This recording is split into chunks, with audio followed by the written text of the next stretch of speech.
আমাদের সৌভাগ্য যে আমাদের এই আইডিয়াল কেরানীগঞ্জ আইডিয়াল স্কুলে হাবিবনগরে সং বেগম খাদিজা চলে আসছে।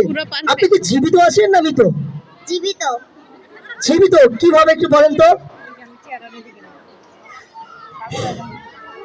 এর আগে একজন বেগম খাদিজা এসেছিল, সে সারা বাংলার জনগণের মধ্যে জীবিত আছে, এটা আলহামদুলিল্লাহ আমরা বুঝতে পেরেছি। আপনি কি ওইভাবেই জীবিত আছেন আমাদের সবার মধ্যে? হ্যাঁ। জি জি, ধন্যবাদ। আপনি কি এই জনগণ, এই হাবিবনগর বাসীর জন্য কিছু বলবেন? হ্যাঁ। জি, একটু শুনি।